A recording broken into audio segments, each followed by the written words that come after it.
and welcome to the regular meeting of the Recreation Parks Commission. Would everyone please stand for the Pledge of Allegiance?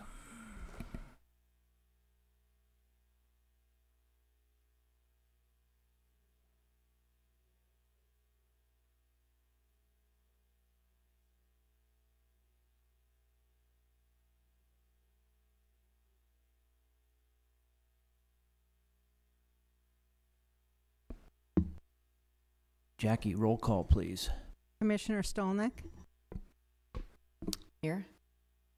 Commissioner Farfan's not here this evening. Commissioner Lubes. Present. Commissioner Davis. Present. Chairperson Moda. I am here. That was Vice Chair Davis.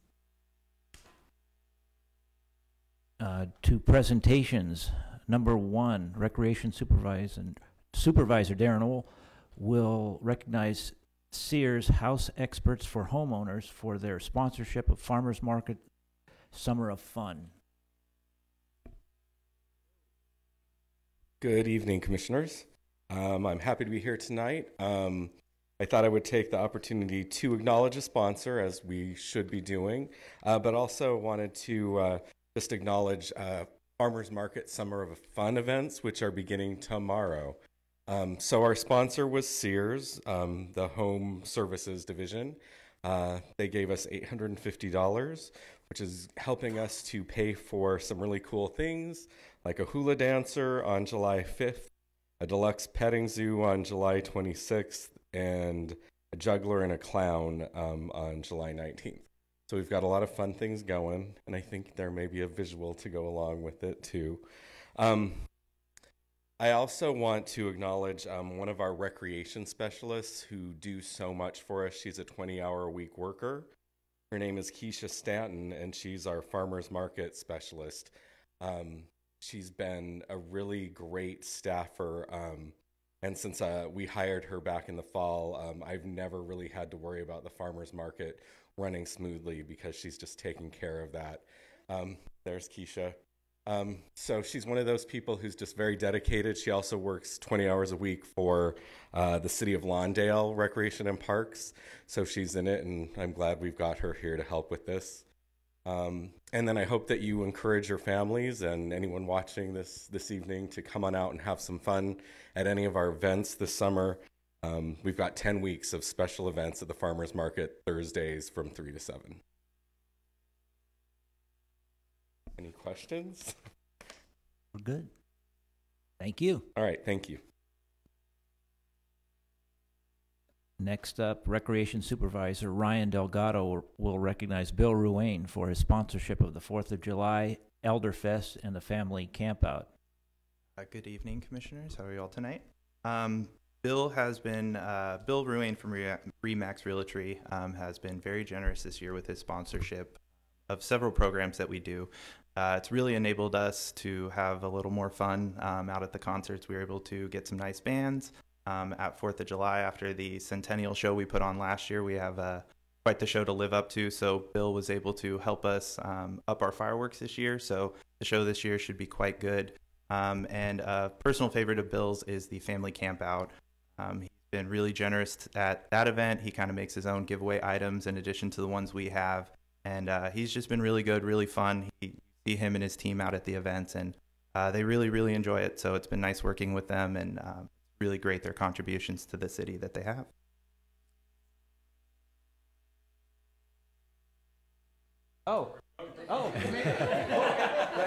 Anything else, Phil? Do you want to come on up? Okay. I wasn't sure you were going to be able to make it tonight. I didn't hear anything back. Well, I was hoping you'd have. Can we have you stand up, Bill? You want to come on up, Bill? Yeah. Thank you, Bill, for everything. Bill's giveaway at Elderfest was really cool. He had these nice little bandage packages, which all the seniors really appreciated and are still making their rounds in the building. Well, great. You want me to introduce you again? If you'd like. I can. I might as well read what it says. All right. Recreation Supervisor Ryan Delgado will recognize Chevron for their sponsorship of the summer concerts in the park. And again, thank you very much with Lily Craig and her team over at Chevron. Each and every year they kind of step up to the plate, and you know they've done a lot for this town and our department in particular. Our summer concerts have grown quite a bit over the years. I don't know if anyone was in attendance this weekend because there was about 1,200 people in Library Park. But we've been able to, again, have some really quality performances out there. I'll kind of, go over some of the performances later in the evening. But we had the Beach Boys out. It was a great Father's Day, and with what Chevron was able to do, and like I said, Lily Craig and her team, we've been able to have better sound out there, better performances, and really jam pack that park with lots of people. We had a lot of beach balls, a lot of giveaways. They also, Chevron participated with one of our giveaways. We had some sunglasses, and all the kids were having a great time hitting the beach balls around and enjoying that Father's Day. Thank you to Chevron. And questions? All right. Thank you. Thank you very much. Bill, thank you very much again. And to Chevron. Fourth one up, Scott Morgan from Lane Donovan Partners will review the Lakes at El Segundo Financial's activities and events.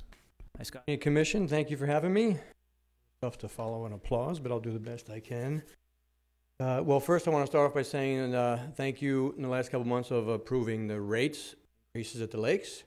Always fun to show up months after that rate increase.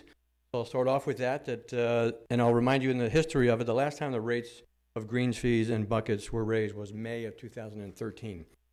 So we had the city had approved the rates that went into effect on April 14th. So some of the numbers that I'm sharing tonight, which I know you don't have in front of you, but the range in the green fee numbers for the driving range specifically for the month of May, there was an increase of $8,673 for the driving range alone, and for greens fees, the increase was $10,592.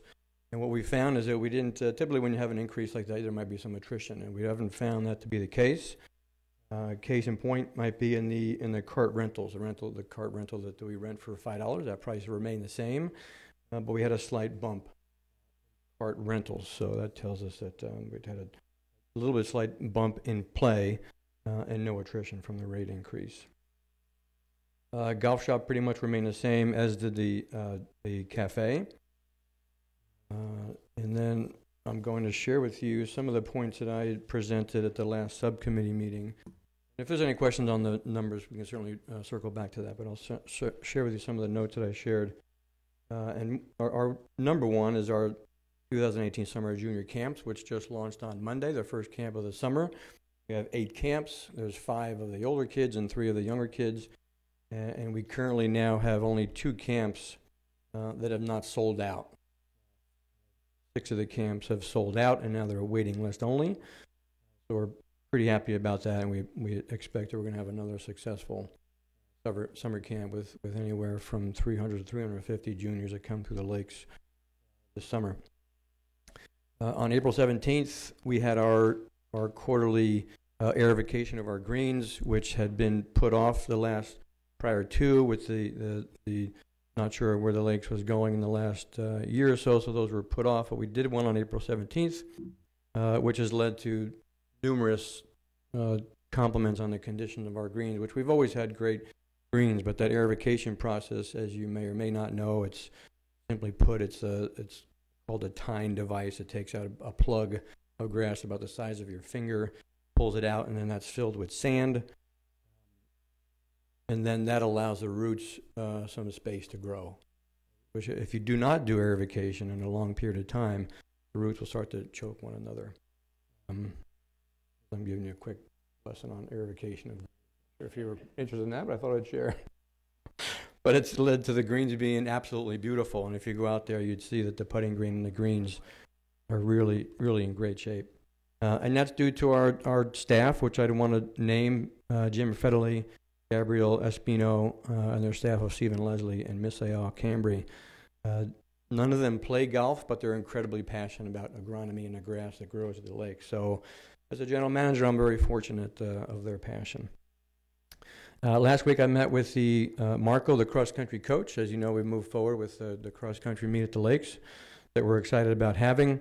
And I met with him where we went over the specifics of the driving range and the course itself, where he redid his measurements to make sure we were both on the same page as to where the path of that course would be and the safety of the driving range. And He asked me to turn the sprinklers off so they wouldn't go while the runners were playing. So we're going to arrange to turn the sprinklers off so the runners don't get wet.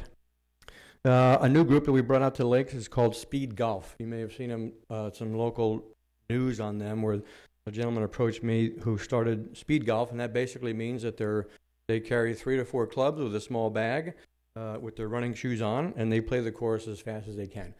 They've been out the last couple months 3 times. They basically go off first off in the morning as soon as sunlight is at about 6 a.m., and they play the lakes in 23 minutes was the fastest player. They continue to invite me to join them, but I've passed.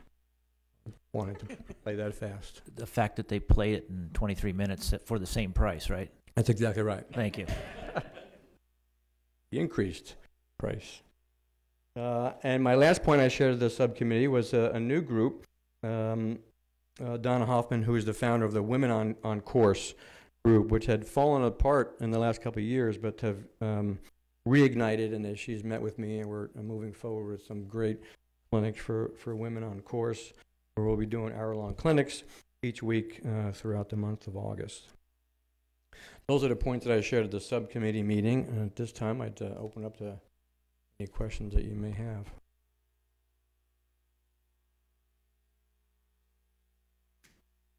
One. Sure. Okay.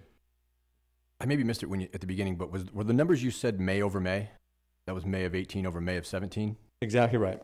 And do you have the numbers on the number of rounds or the number of buckets? You mentioned the carts, but do you know that? Bring the rounds. I should have brought the rounds, but that would have been a good number to have. But I don't have the rounds and the buckets that were in comparison to LY for last year.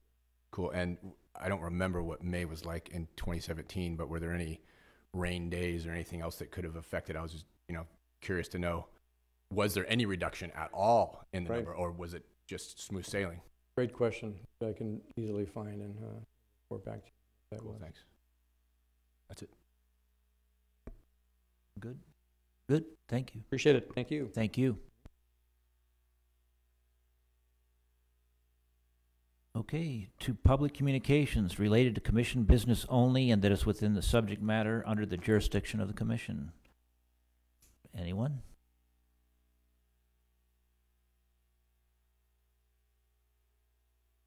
Yeah, yes, please. Good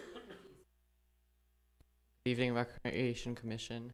The City of El Segundo and Tree Musketeers, the Next Generation, work together to manage and expand the city's trees to benefit the City of El Segundo. My name is Victor Yaai, and I am a youth manager at Tree Musketeers, the Next Generation.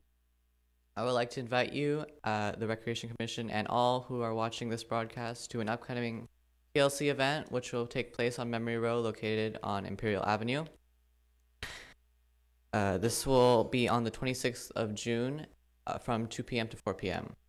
We will be weeding trees and mulching trees along Memory Row. We're hoping for around 30 volunteers to accomplish these tasks and care for trees together. Get involved, come with your friends and family. Share in this event. If you would like more information, you can check out our website at treemusketeers.com. I'm looking forward to seeing you all at the event. Thanks. Thank you. Could you tell us your name? Victor Aya'i. I'm sorry? Victor Aya'i. Victor, thank you. Any questions for? Okay, thank you.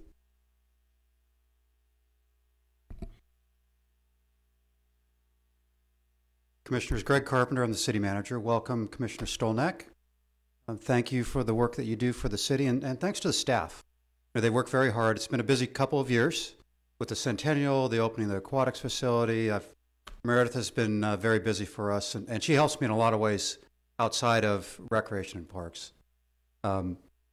Summer's a busy time for us, and everyone's going to be very, very, very focused on taking care of this community, and we appreciate that, and that's what you folks help us do. I'm here tonight because the mayor and council are in the middle of strategic planning leading into budget season. Their next budget workshop is July 17th, and they've asked me to go to each board and commission and have you fill out a survey that will help them inform and make decisions for the upcoming budget. So each of you have in front of you a 3-page survey, takes about 5 minutes to fill out. The first section really is how aligned are you with the city's goals and objectives? How strongly do you feel about the goals and objectives that the city council has approved? And it's okay to not agree, but they want to hear what your thoughts are as far as what we've chosen as our goals and objectives for our strategic plan. The next section asks you to rank some challenges. There's a list of challenges there. It actually asks you to pick the top 3, but it also allows you to add any that you think are more important than the ones that are listed. And then finally, are there any things, open-ended question, are there any issues, projects, areas that you think the city should prioritize in the next year? And that really helps us get to making budget decisions throughout the summer. We adopt our budget in September, goes into effect October through the end of next September. If you could take a few minutes at the end of the meeting, fill that out, give it to staff. If for some reason you're unable to fill it out today, you can return it to staff. Would ask that we get them back by the end of the month so we can consider them as part of that July 17th session. Thank you very much. Hey, Greg. I feel like, did I do this online? Yeah, we Oh, sent okay. them out online. I thought I did. Thanks for asking, because, and I apologize, because you are public officials. After we sent them out online, the city attorney advised us that we need to have you actually fill them out and put your name on them. They are a public record. When you are a public official and you are voting or making your position known, then that needs to be recorded. So he asked me to come in with these paper documents and have you fill them out. Are you going to retract the other ones? I'm afraid I might not get it exactly the same. You only get one vote. Okay. Take the other All one right. out? All Yeah. right. Thank you very much. Thanks. Thank you, Greg. Any other public communications? Seeing none, we'll close public communications. Move to the consent calendar. Approval of the minutes of the Recreation Parks Commission regular meeting of April 18th, 2018. Move approval of the minutes? Second. All in favor? Aye. It's 3-0.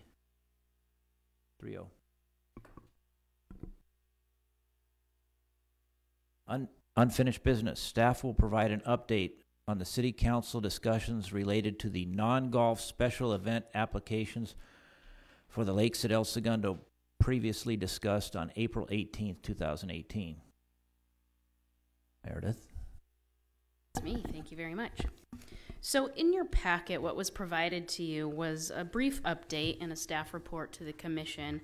And as attachments, I wanted to provide you with the staff reports that were included in the city council agendas, both on May 15th and on June 5th. There has been some comment made, and I totally understand where it's coming from as far as this commission and not really being able to have the information available and the time needed to make an appropriate recommendation to city council. So that's definitely something that's been noted. This particular item, I think, had some factors that needed to be addressed in terms of timing and the council determining what type of fee to charge. And so all factors considered, it definitely was on the fast track and unfortunately wasn't able to get back to the commission with all the details that you had desired at the first meeting. So I do apologize for that, but wanted to bring it back here tonight so that you could see the progression and what work's been done since April on this event planning. The first meeting that went in front of the city council was May 15th. And at that meeting, the city council supported the event conditionally with a few comeback items. And a couple of those were they wanted the applicant to work directly with the police department, the fire department in more detail to ensure that the requirements placed upon the applicant would be able to be complied with. And they also wanted parking to be figured out. That parking was still a big question mark on where is everybody going to park. And so since then, the applicant has met with a Chevron representative, and Chevron's been gracious enough to allow this event to use their parking lots along El Segundo Boulevard as off-site parking. And the event promoters will be using a shuttle that will be taking anybody who does decide to park here downtown over to the lakes for the event. They will be promoting the parking locations through all of their marketing materials, as well as anybody who purchases a ticket will get all of that information with their ticket. One of the things the council wanted to see on the June 5th meeting, they basically dictated the parking fee be increased from the original, what they were thinking of $10 a car to $20 a car, with the thought behind it that that would discourage people driving their cars to an event that most people will likely be consuming alcohol. So they wanted to make sure that we did whatever we could to discourage any drinking and driving activities. Additionally, they will be working with Uber and Lyft rideshare services and making an appropriate drop-off and pickup plan so as to ensure that constant flow of traffic. Those drop-offs and pickups will be on site at the lakes, and so they'll be utilizing that portion of the parking lot, that strip that runs along Pacific Coast Highway, and to keep those cars moving so that it doesn't back up onto the highway. That was a concern of theirs as well. Also, the risk assessment was undertaken and insurance amounts were set, and the event promoters have already accepted those requirements, and those are the main sort of big picture items that the city council wanted. They are requiring also that they have a staff person at the site of the parking, off-site parking, to make sure that there's constant communication if for some reason there's some impact downtown El Segundo because maybe there's not enough spots for all the cars that are coming in, or maybe there's some riffraff that occurs after the fact. We're just not sure what to expect because obviously it's a first-time event. So kind of being very cautious about how to approach this event. And one thing I forgot to mention, on the May 15th meeting, they did set the fee at $12,500 for the facility. So if you have any other questions that maybe aren't addressed in these staff reports or that you would like more answers on, please let me know. The parking fee, where does that end up? So the parking is going to be operated by volunteers from various nonprofit organizations. Lily Craig over at Chevron has volunteered herself. She wanted to do this and basically select probably about 6 to 8 volunteers from various nonprofits in town, and basically all of those proceeds from parking will be proportionately paid out to whatever participating nonprofits. Okay, that sounds good. Any questions? Dave, you want to start? I'll go in whatever order you would like me to. First, Go for it. second, okay. Thank you for providing the staff reports. That was really good background information and much more thorough, so that I really appreciate seeing what the council saw as well. Is the $12,500 separate from what they are going to pay for the hourly rates for the policemen and firemen? So that's on top of the Yes. $12,500? Correct. So plus that. Okay, Right. That's awesome.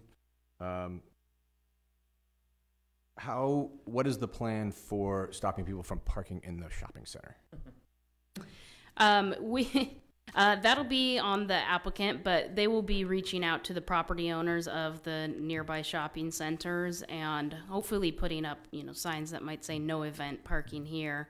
But the police will also be, patrolling the area as well. So I think that they'll have a really good eye on, if they see some people walking out of the parking lot down to the lakes, they'll probably be able to address that as well.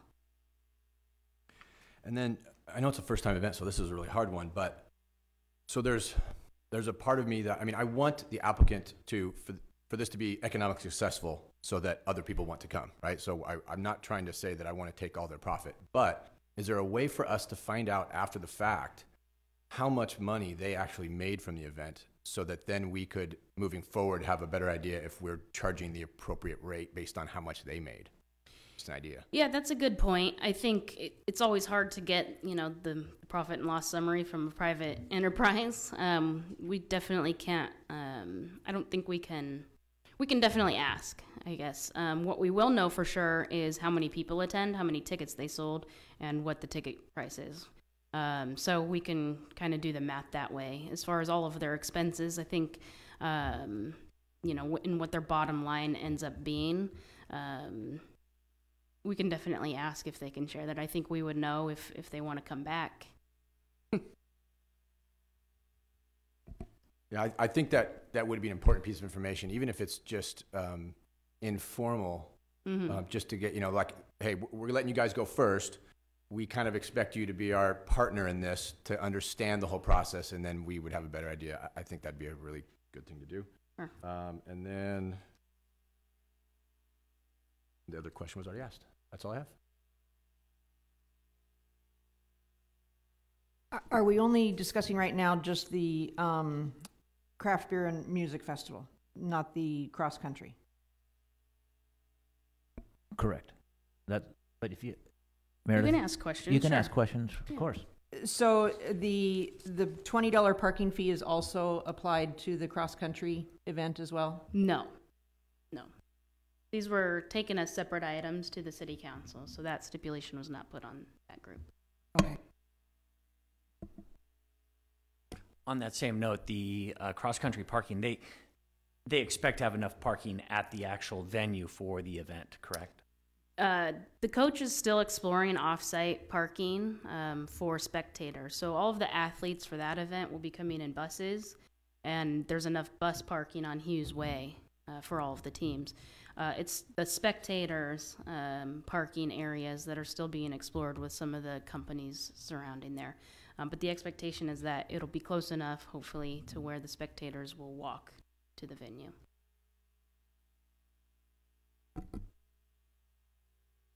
And just as a comparison, the fee that was set for the cross-country meet was $1,750. And that was basically a break-even point, what the golf course will lose during that time. Based on that, yes, with a little bit of a discount. Awesome. And then the food, I know that we had talked last time about hoping that the golf course could stay open and make food. I know that was in the staff report. There was also going to be potentially reaching out to other groups, and I think it was just the student groups, right? Is that still going to take place in addition to having the snack bar open or the restaurant? You're speaking of the cross-country meet? Mm-hmm. I don't know the details on what I don't know that they've gotten that far, to be honest. Okay. Yeah. Just hope they have I want the golf course restaurant to make money, but I also want kids Yeah, we groups can to make circle money back too. with Marcos on that. Cool. Anybody else? Okay. So you got your feedback. Thank you. Okay. On to new business, consideration and possible action regarding barrier netting options and estimates between Stevenson Field and the softball field at Recreation Park. Meredith, passing it to Christopher. Yes, Christopher is going to give the report.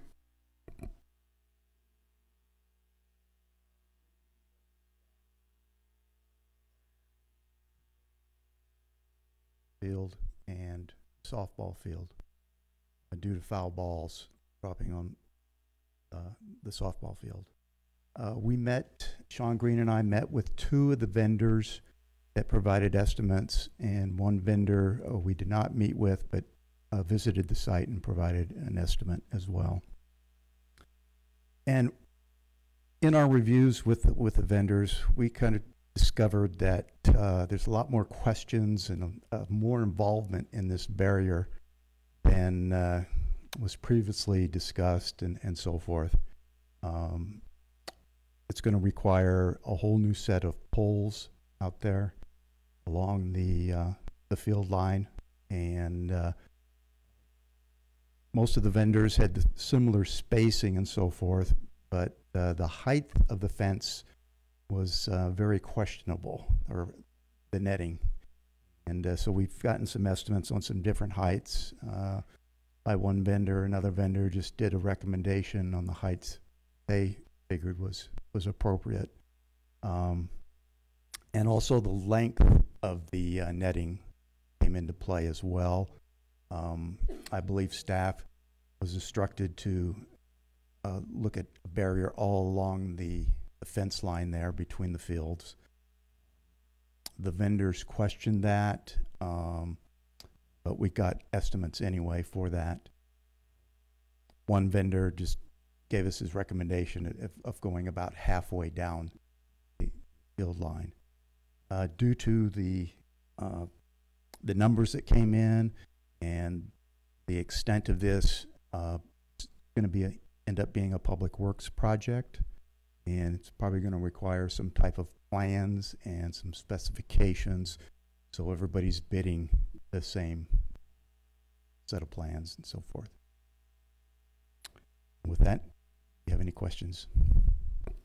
I do. I spent a little bit of time at Stevenson Field and the softball field. Going the full distance, I don't think is required, the full distance of that fence. I agree with the estimate, some of the estimates, not the price, but I definitely agree with going halfway or a good portion of the way down there. My question is, the post, the existing post, because of age or because of how high we want to add that netting? Do they need to put new poles in? The poles that are out there, the chain link fence poles, will not support this type of netting. Okay. We did something similar on the third base side, where we added netting there, and I think they used existing. Again, I'm not going to argue. They used existing and just extended the poles or spliced poles on top of them, and that's not an option, obviously. Correct. Each vendor was asked specifically that question. Negative, 3 of them. Okay, so then go ahead. My next question is this something then that's going to have to go through, if it's Public Works, going to go through CPAC, and it's going to be a long process. Okay. Those answered my questions. Anyone else? Well, I just, as I was reading through it, I saw the 3 different heights, the 40, 50, and 60. I assume that pure safety, 60 foot's obviously safer, but was there a recommended, or is there a set like height that they would have it per code or anything like that? No, one vendor recommended 50 feet. Another had 40 in their estimate. And there was no clear height direction. One vendor did say, talk to the baseball coach and see what he says. Yeah. With that being said, as we move forward and we look at being a capital project, perhaps get a little more knowledge and understanding of what's going to be a safe and, yet not overkill. But it sounds like we're going to be well into the development stages on this. So,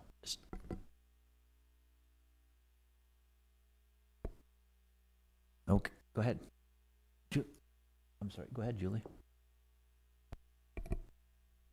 Well, I mean, it's already been discussed. I'm kind of late into the ballgame here. I know this was a project, an 8th grade project that the boys had come to the commission with. I know there's more balls coming from the Babe Ruth side into the softball than the softball coming into the Babe Ruth. And it's been going on for years. How much of an impact is it really versus the amount of money that's being spent on it? Do we have a huge issue with it? You have been there, I know, and when we had, I'll just start off with the fall ball there, and there were 5- and 6-year-old soccer players out there on the softball field, and there were foul ball after foul ball going right into their field of play. So it's more of an issue now that we have the soccer going on there. Well, there is an At the issue softball. there, but there's also an issue during our regular season when girls softball's out there. We're always yelling heads up, or there hasn't been anybody hurt yet. That's a good thing, but if this is something we thought this is something that could be done for a lot lower amount. This, but I don't think it hurt at all for us to get estimates, and I'm going to say I don't think it hurts for it to go through the capital improvements and see where they rate it. And it will come back to us, but I think it's a project that should go, at least be put in and see where it ends up. One of my comments was that, yeah, it also goes to programming. You know, as long as we have the potential for something like that to happen, and we've acknowledged it, we're going to have to look at the impact of having those AYSO kids out in the field, because that's a higher density as opposed to softball where you'd have 3 kids in the outfield. But as we all know, the space in town is relatively limited, and we're trying to get everyone out there as much as possible. And I think, you know, this is one of those projects, if we can make it work, I think it helps, you know, both fields, and it makes everyone feel, you know, better that safety is our number one issue. Right. You know, and we can maybe work around some things, but I think for the long term, we should definitely be looking to see to it that field's as safe as possible, and we serve as many of the community members as possible as well. So I understand what you're saying. You know, with the program, we could certainly do some things and switch it around, and maybe it's not as a big a deal. But if we're going to continue to push all of our facilities to their maximum, as hopefully we're doing with a lot of them, I think that this is one of those projects that serves a great number of the community, and we should, you know, be looking to see what we could do to move forward, and exactly, you know, see what height is the best, so that we know, you know, we're not overspending our dollar, and on the flip side, make sure that, you know, the kids are out there as safe as possible. Right. So I think that we need to do it the right way instead of doing it as a Band-Aid. Absolutely. I would 100% agree. Let's do it the right way the first time, and not, like you say, put a Band-Aid up. Oh, we're going to go 30 feet and we'll do it on the existing and walk away. That's not necessarily going to be the safest for the kids on that side, and it's not going to be the best for the overall facility. Yeah. I find myself feeling a very similar way to you, Julie. I struggle to support this, to be honest. We could probably come up with 20 or 30 areas of the park or at our parks that are safety concerns that we could put something up to make them more safe. And it's hard for me, without anyone telling me that anyone's ever been hit with a ball, it's very hard for me to support this, to say, yeah, but someone might be hit with a ball. The most dangerous balls that go over are the line drives, the ones that are just barely make it over the fence and are on pretty much of a line. The ones that go up and over, in my opinion, are much less dangerous. Those fields have been there together since, I don't know, what year? And we don't have a single incident of anyone being hit by a ball. So it's really hard for me to prioritize that. That's one point. The second point I want to make is that we spent a long time on a bunch of projects, prioritizing them, and months and months. And now all of a sudden, this 8th grade project, which was an awesome project, and it's for safety, but partially in my mind because kids pointed out that there's a safety issue, we kind of grasp it and say, oh my gosh, someone might get hurt. We better put that to the top of the list. I'd like it to be even more thoughtful than that. I think it should go on the list of 35 and then be prioritized before anything is done. In my mind, we asked to see how this could be done really inexpensively. If it was, you know, an inexpensive thing, it doesn't go on that list. But now that it's at the point it is, I don't think sitting right here that I could support, hey, let's go out for an RFP. This is really important. And I don't think you're saying that, but I just want to make sure we slow down just a little bit and make sure that it's in the proper spot if we're going to spend that much money. That is the process, just what you said. Okay. Yeah. It's going to end up on a list, and we'll see where it goes from there. I was kind of hoping it was going to be on the lower end, and it's not, and so now we have to go and do it a different way. I guess my fear is that, sorry, I interrupted. I apologize. Go ahead. My fear is that someone's going to grasp this at a higher level, and it's going to happen because a couple council members see that it's a safety issue and they want to make sure, or something like that. And I just want to make sure that it follows the same process. That's Sounds my like it hope. is. Okay.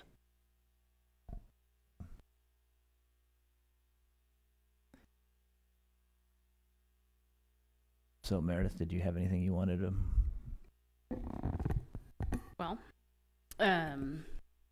I agree. I think that going through the right prioritization process is the right way to go with this. Knowing the information we now know, we also hoped that we could just attach netting to the existing posts and use some of our end of the year cushion on this project, along with some donations. But that's not looking like a reasonable or viable option. So I do also want to mention about the CPAC process, and that is going on right now.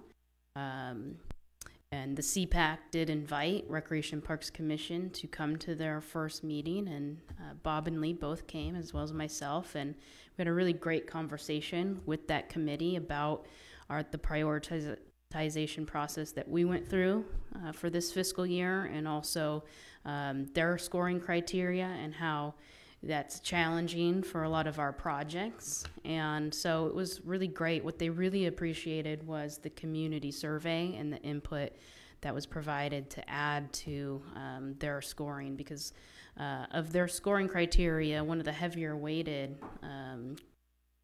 categories is community input. And so that really helps them, because a lot of the other projects, you know, don't have that at all. So they have to guess. So this was really something that they felt was tangible information that would be really helpful for them. Taking that a step further, they've released their scores on the projects this year and are having another meeting on, I think it's July 9th, invited the commission to take a look at the scores, which I'll be sending out to you, and reconvening if with our comments and feedback. So I wanted to ask Bob and Lee if they'd look at that, provide any comments, and or participate in their next meeting, so that you know, we can continue working with them on identifying citywide projects. This one, you know, if you would like to try to squeeze it into there and add another form and ask them to rate it, that's one avenue to sort of include it in the right process, but maybe speed it up a little if you felt like you wanted CPAC's input on that. It can possibly be added to this year's projects to review. I attended the CPAC meeting, and you know, one of the things you mentioned is that community involvement was really important to them, and they don't necessarily always get enough of that back. It's hard for them to see it. When we talk about this project specifically, we had some community involvement where they were looking to put donations. Do we have a dollar amount of community donations for this netting? When I say that, the AYSO or what, you know, the groups involved, do they have a donation set? Because I think when you talk about community involvement, when the community is involved and willing to put their money behind it, I think it shows a little, you know, priority to them. And if we do that, I think that might help this particular project, because it is being, you know, co-funded by the community.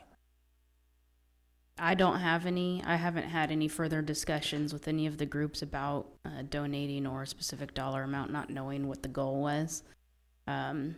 We can definitely reach out and see if that's something that that they're interested in, and include that in the conversation. It definitely helps. I mean, because then I think we all understand that it's going to help the budget for sure, Mm-hmm. bring the dollar amount down. But it also shows that, you know, the involvement, you know, they're concerned as much as we're concerned. Meredith, it's my understanding that the AYSO typically is not there, and that was a one-off, or is that not accurate? That is true. This year they were there primarily because campus fields were being renovated at the time. So, you know, it's not impossible that they won't be there again, but it is not typical. And then the other thing that comes to mind is, you know, when a team is practicing on the softball field, they can warm up in right field instead of left. And then if a game is going on, typically there's one person standing in left field at a time, which greatly minimizes the chances. So it's really, in my mind, the danger comes about on that field when there's a team warming up right on the other side of the fence or a practice going on in the outfield. The games themselves or a single team practicing greatly reduces the risk in my mind. So as far as organizing who's on there when with the thing could greatly reduce risk as well. Okay. I guess we're leaving it there. And let's see what happens from there. Okay. Thank you. Just real quick on that, Sam, I'm sorry. Not a problem. How often do we have AYSO on that field? I'm not aware of, like... No, it rarely ever happens. Only if there, for some reason Campus El Segundo was closed, and that's the reason why during fall ball this last year AYSO was out there. Thank you. Okay. We're to reports of subcommittees. The aquatics subcommittee's up first. Aquatic Subcommittee met earlier this month, discussing the implementation and the startup of the new aquatic center. A lot of the programs, hiring the lifeguards, all the good stuff. I think Meredith has a little blurb in her thing that goes into part of it. But we're sitting there and we're putting together the teams that are looking to bid and looking to move forward. There was also talk about a task force being started for the interview process for the different clubs coming in and just interviewing the clubs. And that, I think that was about it. Meredith, did you want to add anything to aquatics? Okay, thank you very much, Lee. Golf course subcommittee, and I'm going to say the Lakes Task Force. Meredith, you want to take that is there anything that's needs to go on there because Alex is not here? Yes, I will give you an update on the Lakes Task Force. Thank you. The deadline for bids in response to the RFP was last Thursday, and the city received 9 proposals, 8 of which are golf-related, 1 is not. The task force met on Monday evening and all received copies of the proposals. And the way that the evaluation process is structured is that individually each task force member, there's 6 voting members, will be evaluating, reviewing the different proposals, making notes. There is a score sheet that goes along with it, and the task force will be reconvening next Wednesday evening to discuss their individual reviews and then deliberate and come to consensus on how many and which ones to invite for in-person interviews and presentations. So out of the 9 proposals, could be anywhere from 2, maybe 5, but probably in the 3 to 4 number of how many to invite for in-person presentations. From there, the task force will have those interviews and then present their findings to the city council. They will not be making a selection necessarily, but they'll merely be informing the city council of their evaluation process and the findings of that. So they might say, you have 2 really great options. Here's the pros and the cons of each one. You know, it's up to you now, council. So the council then will take it from there in making the final selection on how they want to go about that arrangement. So those meetings and information about it is posted on our website. Can you just remind me who's on that committee other than Alex? Is that Lee is on the committee, okay. So there's 2 Recreation and Parks commissioners. There's a planning commissioner, Ryan Baldino. There's an EDAC member, which is Al Kiahi, and then a golf course subcommittee member, which is John Goot. And a number of city staff sit in. awesome? Thanks. Okay, thank you. It's exciting to get 9. It's awesome. We got 9. Yeah, it's exciting. Yeah. For me. Next up, Youth Sports Council. Nothing happened at Youth Sports Council not till August, so we'll move on from there. Department staff reports. Garcia. Good evening, Commissioners. First, I want to go ahead and welcome Commissioner Stolnak. It's so nice to have you present tonight, and we thank you for your service in helping us fulfill our vision as we move forward with recreation and parks. So thank you for being here. Commissioners, I do have to apologize. I'm on vacation brain. This is my first day back, but I've had my wonderful staff here to give you any additional information for what we have going on. Of course, you know, 4th of July is coming up, and we hope to see you out there. We have our daily activities from 10 a.m. to 3 p.m., and then we'll move into fireworks for, the evening activities from 5 p.m. to 9 p.m., and fireworks are at 9 p.m. So we hope to see you out there. In my report, if you have any additional questions, I will try to answer them as best as I remember. I wrote this before I went on vacation, so please let me know. Anybody, any questions? Okay, thank you. Christopher, Parks Maintenance Superintendent. Good evening again. A couple updates on the report. The picnic structure at Rec Park is under construction, and they're erecting the new picnic structure. We are anticipating it being completed this week. I don't believe that's going to happen. So we've delayed receiving our new picnic tables that will be underneath the structure. Another update is the recruitment for the park maintenance worker positions. We've reviewed applications, and we have a performance test that is going to happen in the middle of July. Narrow down. And I'll take any questions. Go ahead. The relocated picnic tables to Hilltop, were those the ones that were under the previous shade structure? Correct. That's awesome. And then I'm so excited that the weight room got redone at the teen center. That's awesome. Was that separate from the extra money that was left over from the capital improvements? That's not that money, right? That's correct. We're still hoping that money. Okay, cool. Yep. That was awesome to see that and look for the kids. That was it.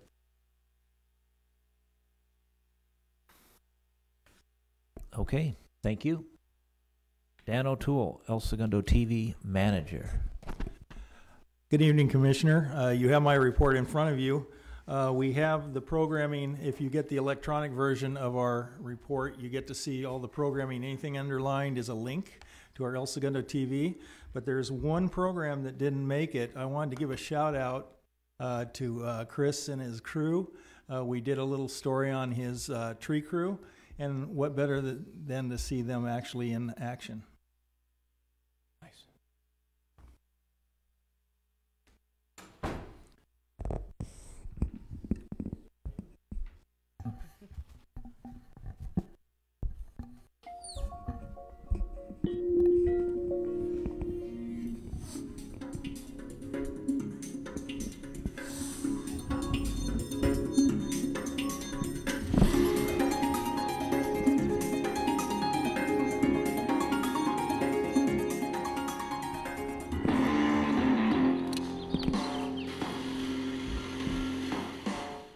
Santos Haro, Park Maintenance Supervisors, Tree Division.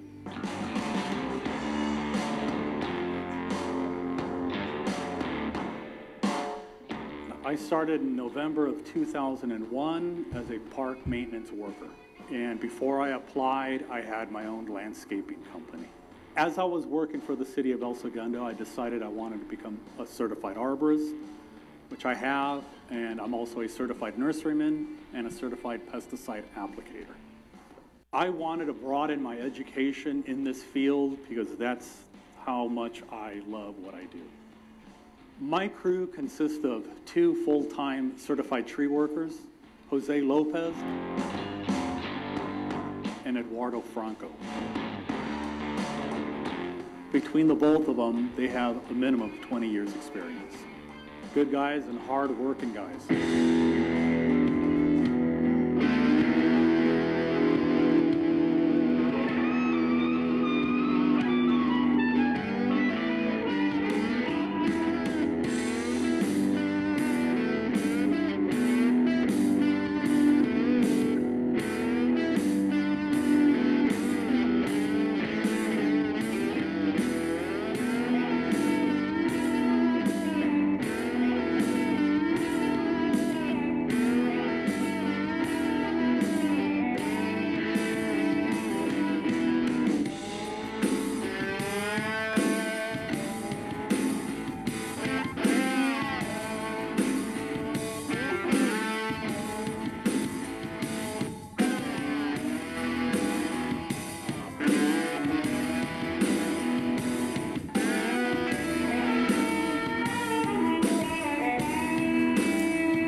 team's area of responsibility would be all city trees, outside park areas, medians, golf course, open areas. I also oversee our tree maintenance contractors. We've divided our city into 4 quadrants, which they'll trim every 5 years. We'll have tree emergencies, tree issues, customer calls that we have to follow up on, and even jobs outside of tree work. We handle calls from residents one-on-one. We talk with the resident on their different issues with their trees and take care of them accordingly. A typical day will include tree removal, tree trimming, tree planting, or stump grinding. After we remove a tree, we would have to grind the stump with the machine. Typically, we call USA, Underground Service Alert. Have them mark your utilities first before we grind your stump. We try to schedule our tree removal and trimming on street sweeping days, so it at least impacts the residents. Most people think of our job as tree cutting and removal, but we actually plant more trees than we remove. We plant on average 70 to 80 trees annually, and we remove 20 to 30. We have noticed that both young trees and older trees are very stressed due to the drought conditions. Watering is most important, whether it be a new tree or a mature tree. Trees are opportunistic. They're gonna find water the easiest way they can. Usually it's from lawn irrigation, and that only waters the top surface. So that's why you're gonna have a lot of roots on the top. It's always best to deep water a tree. I would suggest to water your tree with a drip from a hose for about 45 minutes weekly. We do have a tree watering flyer that we hand out to every resident who gets a new tree. And it's a basic guideline on watering of their new tree. I think one aspect of taking care of their newly planted tree that they need to remember is to not have that string trimmer cut into the bottom of the trunk. We've seen more deaths in newly planted trees caused by the string trimmer. We understand that the value of trees and how people love them, and we do too. So we love to take care of the trees here in El Segundo. My personal philosophy is work hard and you'll see your rewards. And I also instill that with my crew.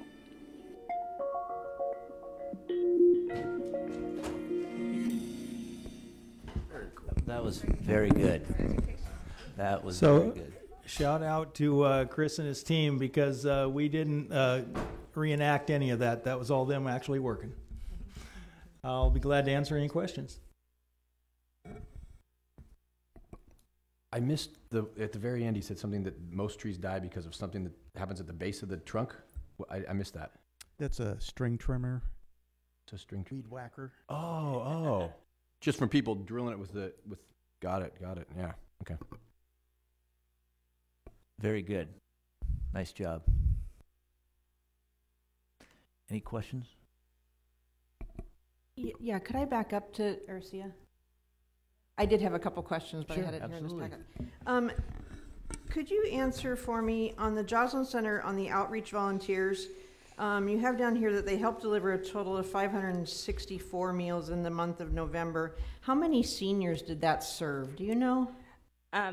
Our Meals on Wheels program is for the seniors, so it's specifically for the seniors. And this month is Just roughly. incorrect. It should be May. I don't know why it says November. Okay, but about how many seniors do you serve a month? For the month? For the 564? Yeah, I mean, that's not 564 seniors. That's how many meals, right? Okay. Over a time, I'm thinking weekly, we're probably serving maybe about, thank you. How you guys doing? Ryan, I'm over at the Joslin, so I oversee the outreach. Our number will vary depending, like different days. Some people, if they, we have some people might not pick up on a Friday, so we have. I think it's right now we're between 20 and 24.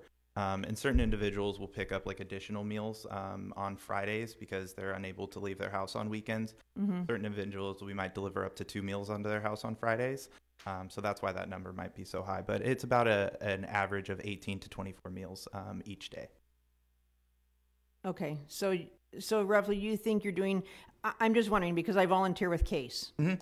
And so, because we track our families a month, Yeah. you know, and we're serving right now, we have about 31 families a month that we're serving.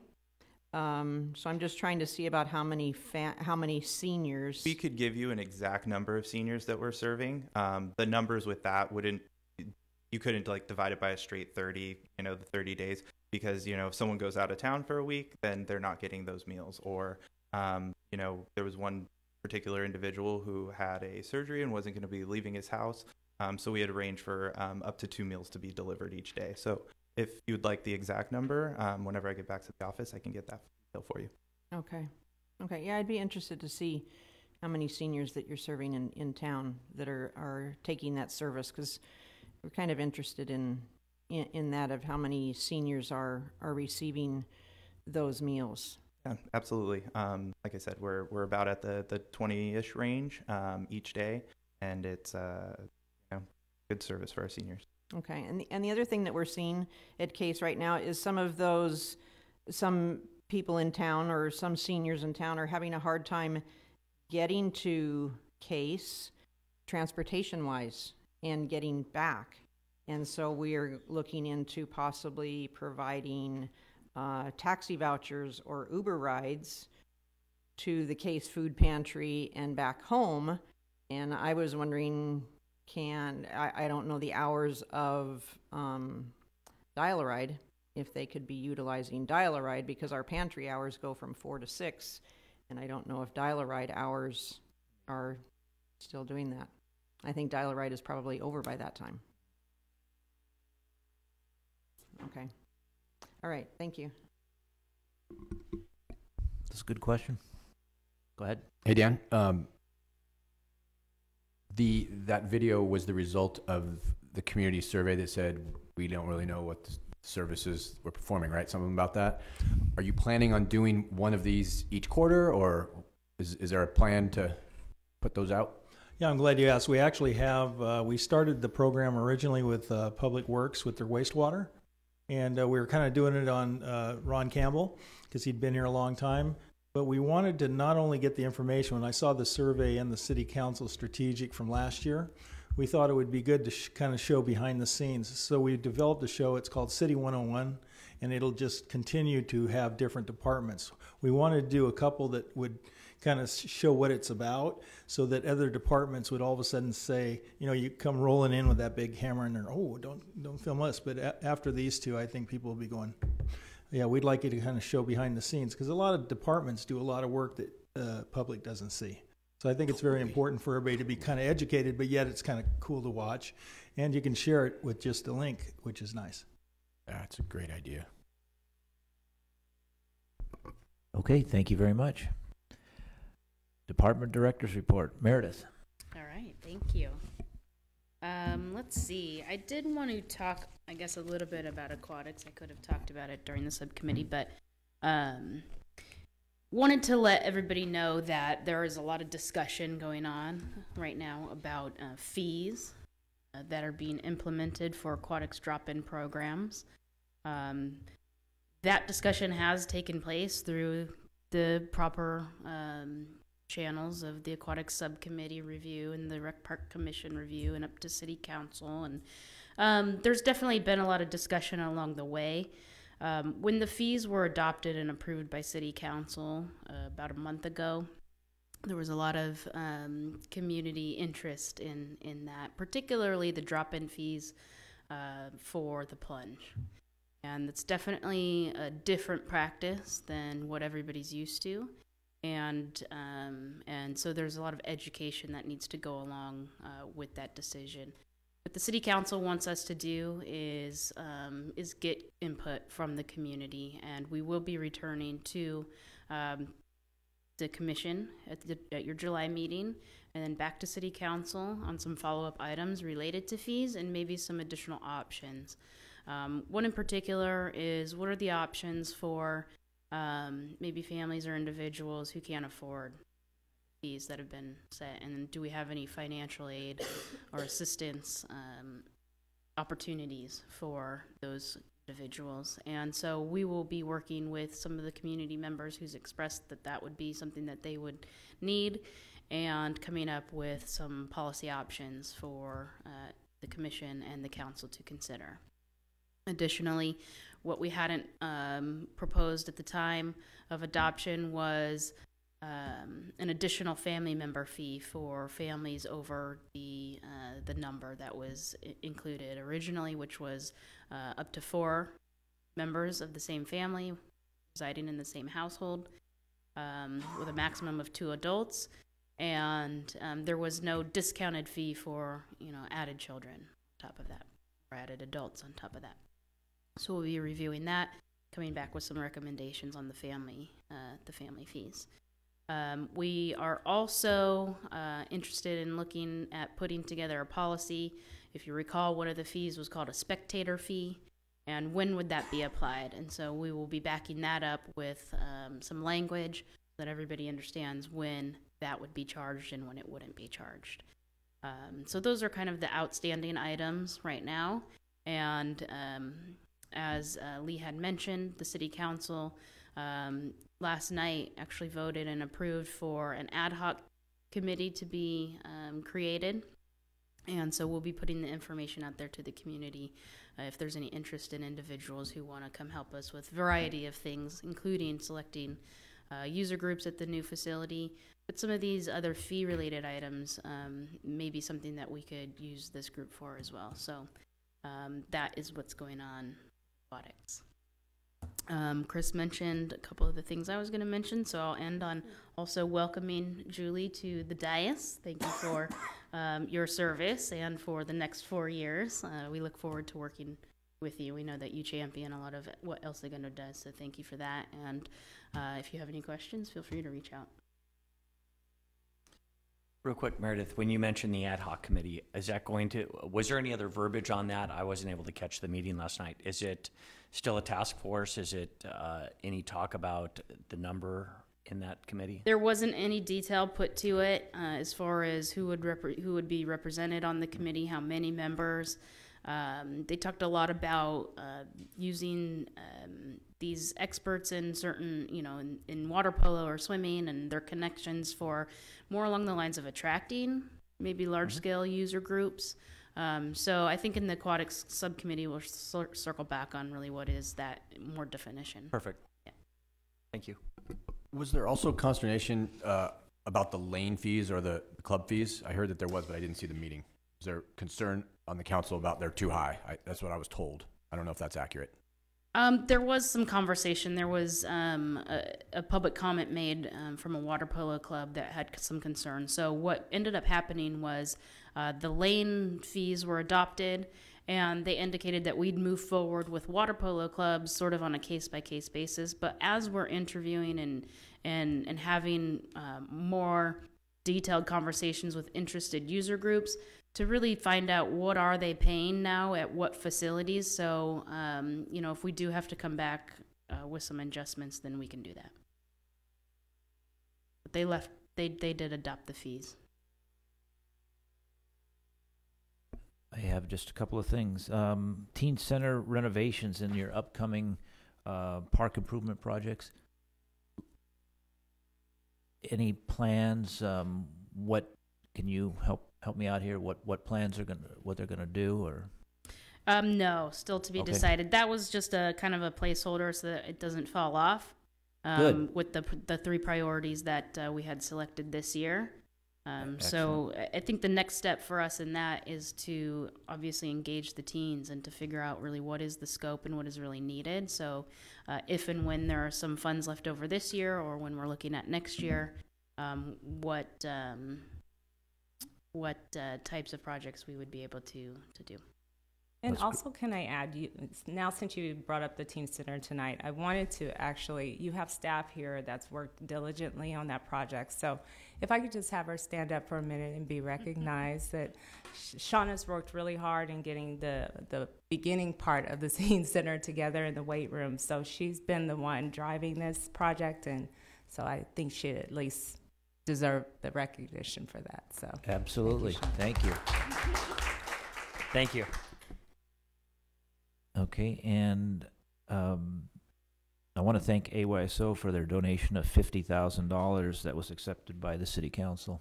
That's for the shade structures, correct, at campus. Thank you. Any other questions for Meredith? Okay. Commissioner comments. Commissioner Stolnak. I really don't have any comments except for thank you for having me, and I look forward to the next 4 years serving on the commission. And I've thought about doing this for a few years, and I'm glad to be here. Nice to have you here. Thank you. Commissioner Farfan is not here. Commissioner Lubes. Welcome, Julie. Glad to have you on the commission. Victor, thank you for being here. Thank you for caring about our planet. It's for real. I mean, it's awesome what you're doing. It matters. So thank you. And then, I just wanted to say thanks again for sharing all the full package of that, because it was really helpful. That's it. Thank you. Vice Chairperson Davis. Julie, welcome to the commission. We've grown up together, known her for a long time. She's also her family's very strong in aquatics, so it's great to have you here. Some of the other thank yous, we can't say it enough about so many people in our community that actually come back and they are recognized tonight with Bill Ruane and Chevron. Every time we seem to host something, we're looking out to try to make it a little better, and it needs a little bit more. And these are the people that consistently step up, and I really want to thank them because it's great. It makes for better events. It makes for a better community. Victor, very nice. Well done presentation. And on to Christopher. I didn't know that you guys were rock stars. I mean, it made them look like rock stars. It was great. That was good fun, and it's due that they get their time in the sun, so to speak. I'm sure they say they spend enough time in the sun as it is, though. But that was truly fun to watch, and nice job, Dan, putting them in the best light. But after that, that's about all I have. Thank you. I don't have much tonight. Scott, thank you for coming to the meeting tonight. Help us out with all that good information. Appreciate it.